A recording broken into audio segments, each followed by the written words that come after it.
found brutally murdered in the basement of her home. It looked as if the killer had committed the perfect crime. But years later, investigators noticed something on a crime scene photograph that had previously been overlooked. The killer had left behind a clue.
A death struggle in the basement, that Carla Brown was home and alone on the day of the murder.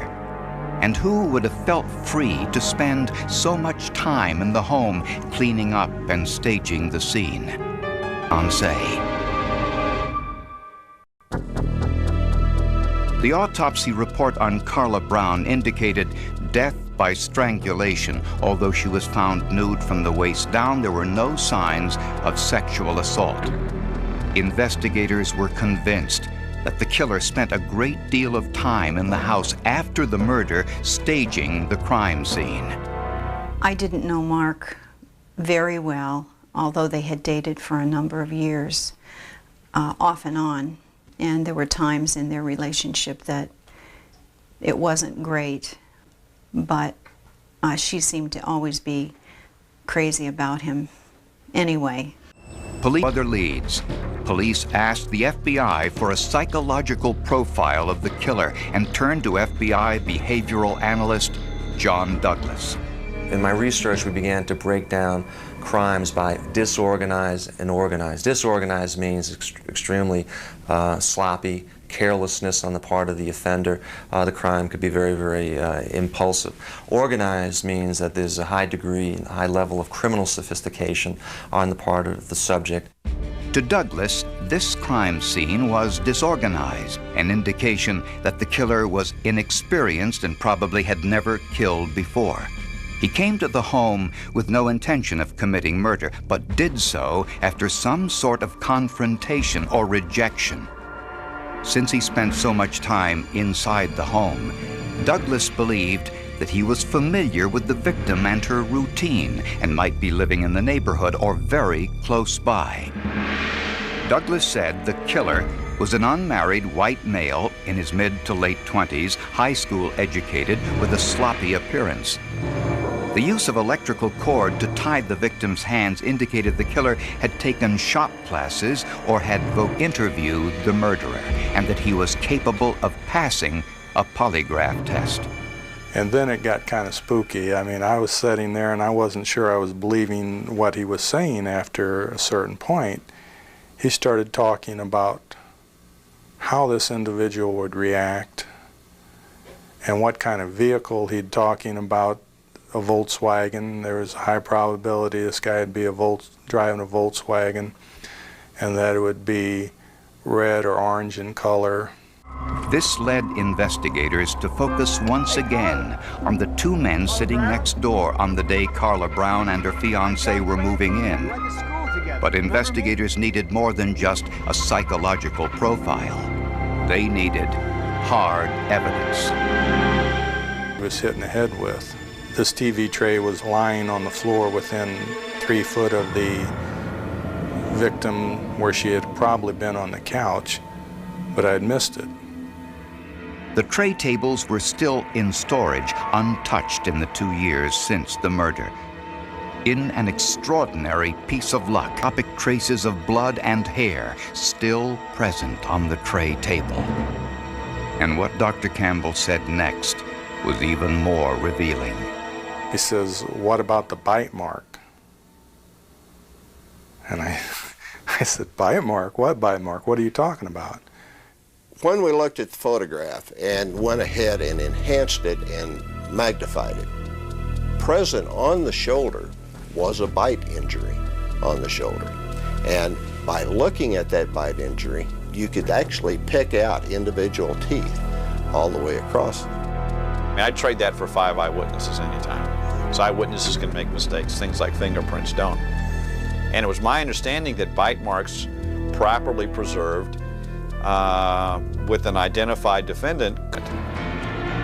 The killer had left behind a clue. All investigators needed now was a suspect. 2 years after the brutal murder of 22-year-old Carla Brown, investigators got the break they needed when a photographic enhancement revealed a bite mark on Carla's shoulder. Police now turned. The police were the only ones inside the house after Carla Brown's body was found.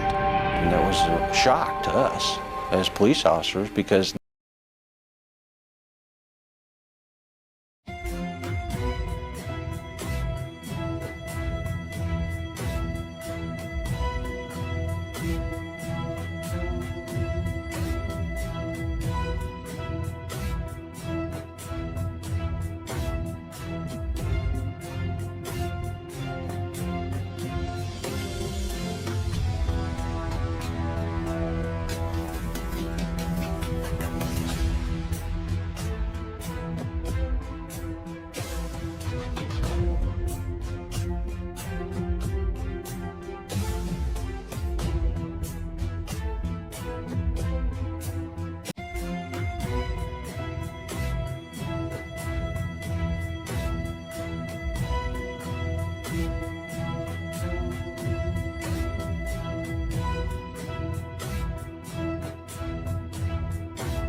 a very wonderful person who had a lot to offer, and a family who cared very much about Carla, and that it was very, very selfish of him to not consider another person's life as something that can just be thrown away on a particular day. He got caught because the techniques of investigation and law enforcement completely overpowered him. He got away with the crime because he was lucky. He got caught. Don Weber, along with journalist Charles Bosworth, chronicled the many ups and downs of this case in a best-selling book, Silent Witness. Carla's family was so intrigued by the bite mark evidence that she embroidered a little tapestry that she presented to Don Weber as a token of her appreciation. And it offers the slogan that Don had used, that you can lie through your teeth, but your teeth don't lie. And around the border is the pattern of rectangle, space, triangle, which is the bite mark pattern that Don had proved had been made by John Prante.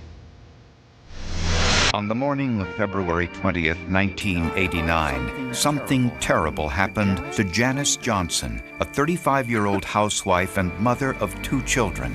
Claire, I gotta go. I'll talk to you later, okay?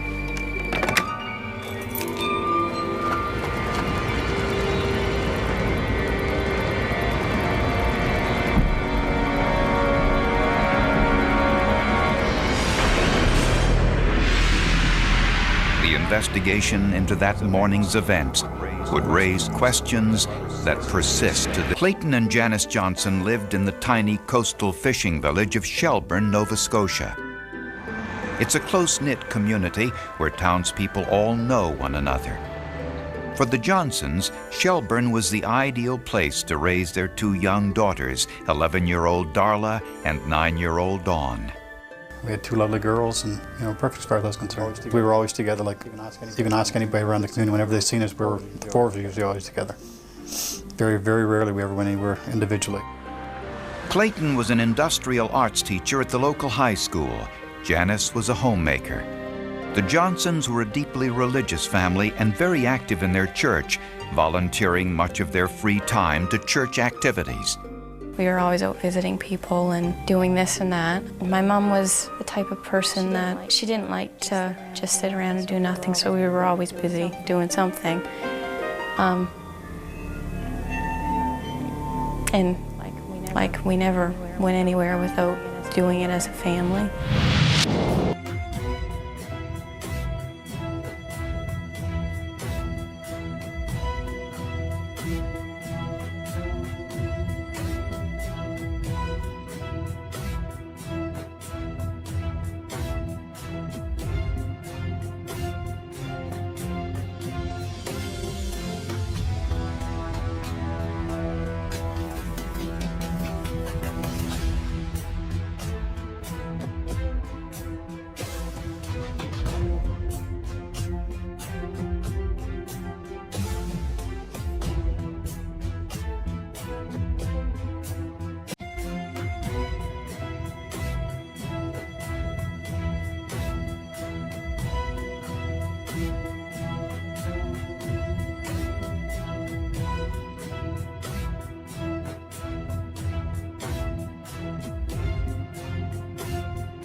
Janice had sustained severe head injuries from what was assumed to be an accidental fall down the basement steps. Despite the best of medical treatment, Janice died of her head wounds several hours later. She was just 35 years old. I think it was the first time I ever seen my father cry. My first reaction was that it wasn't real. Like, you want to believe it didn't happen. That's one of the hardest things I've ever done in my life, is to tell the two girls that their mother passed away. The small community of Shelburne rallied around Clayton Johnson and his two daughters as they paid their last respects to a loving wife and mother. But that support soon crumbled when Clayton Johnson started dating a woman 30 years his junior. After Janice Johnson's death, the chief medical examiner, Dr. Roland Perry, performed an autopsy. He was hampered to some extent by the fact that there were no photographs of the accident scene. In a misguided effort to be helpful, two family friends had washed the blood from the basement before photographs could be taken. This is a police video shot later as the women described the bloodstains. They said there was a small bloodstain on the floor at the bottom of the steps, and a bloodstain with bloody hair on the concrete wall next to the third step. This recreation shows the position of Janice Johnson's body when paramedics arrived. Her head was on the floor. Her leg was above her head on the step. In her left hand, she was holding her car keys. Although Dr. Perry found Janice Johnson's wounds to be unusual, he ruled the death a freak accident concluding that she had fallen forward down the steps to her death. He suspected that her skull had become wedged in a 5.5-inch space between the wooden steps and the adjoining concrete wall, which crushed both sides of her head. When she landed on the concrete floor, she sustained the wound to the top of her head. Since Janice Johnson was thought to be in the house alone at the time of the incident, foul play was ruled out. Janice was on the telephone with Claire Thompson, who said she heard Clayton kiss Janice goodbye before leaving for work. You think? I don't know. Well, you better look for me.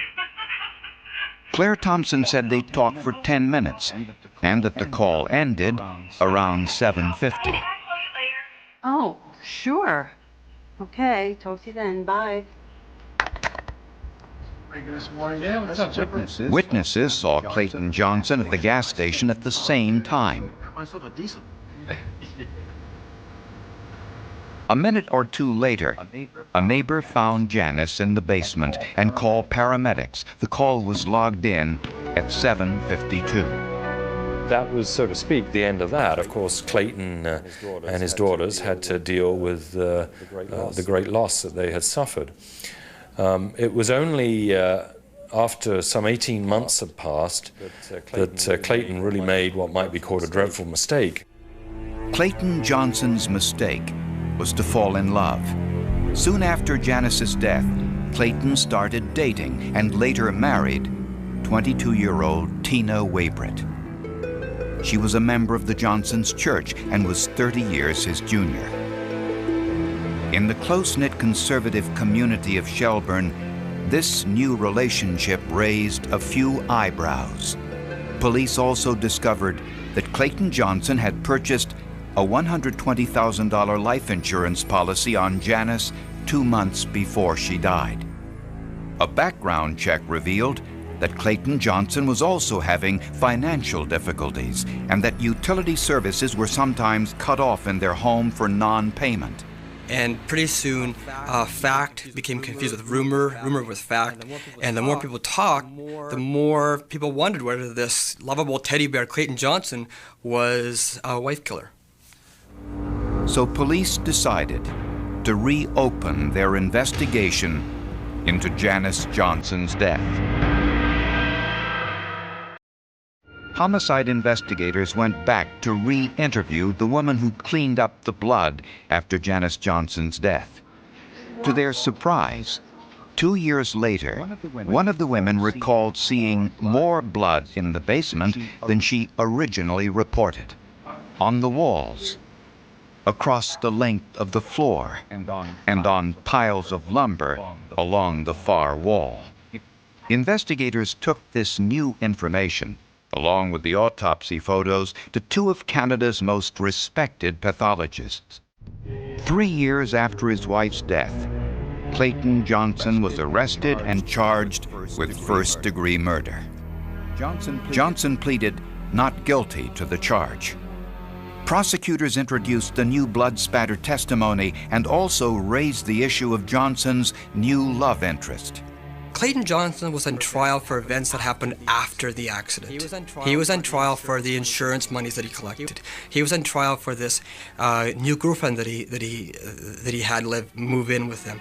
Clayton Johnson was found guilty of first-degree murder and was sentenced to life in prison. I don't know how yet I stood up. I could feel my knees and everything get weak, and I took all my power was just to keep standing up, not falling down. It was a shock, I'll tell you.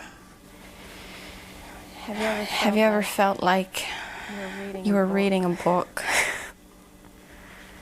It's what it seemed like. It didn't seem like it could be happening in my life. Johnson was ordered to serve his sentence in the Atlantic Maximum Security Institution. From there, he contacted the Association in Defense of the Wrongfully Convicted in Toronto. His story caught the attention of the director of the organization, James Lockyer. As you go back through the miscarriages of justice in both our country, in Canada that is, in the United States and in England, very often, probably as often as 40 to 50% of the time, a bad science has played a significant role in a wrongful conviction. But the first thing Lockyer noticed wasn't just questionable science. It was a problem with the timeline. Claire Thompson said she was on the telephone with Janice Johnson on the morning of her death. In her original statement, Thompson said she heard Clayton kiss Janice goodbye at approximately 7:40. She said the call with Janice lasted 10 minutes until about 7:50. A witness said Clayton Johnson was at the gas station at the same time, 7:50, when Claire Thompson said she was ending her call to Janice. The neighbor found Janice's body and called paramedics at 7:52. Clayton was aware that Janice was expecting company that morning. Any theory that he would kill his wife in a time span of seconds or minutes when he could legitimately expect 3 different people to show up at the house in that very time that he was supposedly assaulting his wife. You put all that together, the theory he killed his wife was, in my view, completely ridiculous. Blood spatter expert Herb McDonnell was also skeptical. He believes that the witness's original statements were probably the most accurate. The neighbors at that time reported that the blood was consistent with an accident. Now, obviously, they're not qualified to interpret bloodstain patterns, but had they seen a lot of spattering, or if they'd seen blood up on the walls and ceiling, I think at that time, even though they were cleaning it up, they would have a clear recollection of what it looked like, and especially where they washed it up. Another story that changed was Claire Thompson's. In her original statement, she said she called Janice around 7:40 and that the call lasted for 10 minutes. 2 years later, she said she may have called closer to 7:30. This created the window of opportunity for Johnson to have murdered his wife. James Lockyer asked 2 forensic pathologists to review the forensic evidence independently, Dr. Linda Norton of Dallas, Texas, and Dr. James Ferris of Vancouver. They both examined the case file and autopsy photos, and it was what they didn't see that they found most intriguing. There are no defense wounds, and in a bludgeoning of this nature, considering the location of the head wounds, one would expect to see defensive wounds if this were an actual bludgeoning death. During an attack, most individuals instinctively raise their hands to protect themselves. As a result, their hands and forearms sustain injuries. There's absolutely no evidence that any of the injuries were as a result of some form of homicidal assault. Janice Johnson's car keys were in her hand when paramedics arrived. The lack of arm wounds and the car keys also cast doubt on the original forensic report, which stated that Janice fell forwards down the steps. What occurred is that she slipped at the top of the stairs and she fell backwards instead of forwards. And of course, most falls down the stairs are forward falls. Backward falls are uncommon, and I think that's what led to an awful lot of the misinterpretation that occurred in this case. Clayton Johnson's new defense team now had 2 major hurdles. First, to prove to the court that Johnson was innocent, and also to show how Janice Johnson really died. By the time Clayton Johnson's new defense team gathered their information, he had spent 6 years behind bars. It was a life Johnson had no choice but to get used to. It's a whole new ballgame as far as your change of lifestyle, the whole thing. You know, it's a rude awakening. Johnson's team of forensic experts did not believe that his wife's injuries were consistent with a bludgeoning death. and they did not think that she had fallen forwards, as was originally reported. They believed that Janice had fallen backwards. To get Johnson's conviction overturned, his lawyers needed to find a way to show how the accident really happened. They turned to blood spatter expert Herb McDonald, but after studying the case file, McDonald couldn't figure out a way to recreate an accidental fall down the basement steps. The very night that I was about ready to call James Lockyer and advise him that I could not do my recreation, and I've done many of these reconstructions or recreations, if you like. I was very disappointed, and I was about to tell him that I just couldn't do it. And that night I read the morning paper. I frequently don't read the paper until a day late. And on the front page, here's Peter Pan at West High School. And of course I thought, hey. I'm flying, flying, flying. Look at me way up high, suddenly, here am I'm flying. In the production of the musical Peter Pan, various characters fly across the stage in a harness. McDonald called the high school, borrowed the transom and the operator, and hired a model the same height and weight as Janice Johnson. McDonald then built a replica of the Johnsons' basement steps. He videotaped the entire procedure and put blue chalk on the wall and step where witnesses saw the blood. With the model at the top of the steps, she fell backwards. When her head fell into the gap in between the third step and the concrete wall, the chalk marks on the model's head were consistent with the injuries found on Janice Johnson. There's no question that that is a good explanation for how the wounds on Janet Johnson occurred over her right ear. It's remarkable when you see it because the blue marks appear on the model's head exactly where the injuries are found on Janice's left and right temples. James Lockyer believes that Janice Johnson was still on the telephone when Clayton was at the gas station. And then what are you going to do? And that the call ended at 7:50, just as her neighbor was arriving at the house. You know, I've got to go. I'll talk to you later.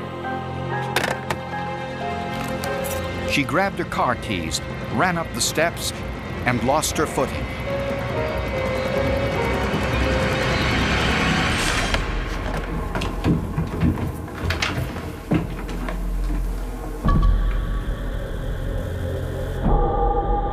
As she fell backwards, her head became wedged in the 5.5-inch gap between the step and the cement wall.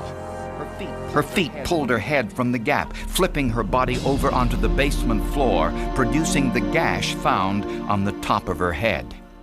When all of this information came to light, Canadian prosecutors took the unusual step of releasing Clayton Johnson from prison.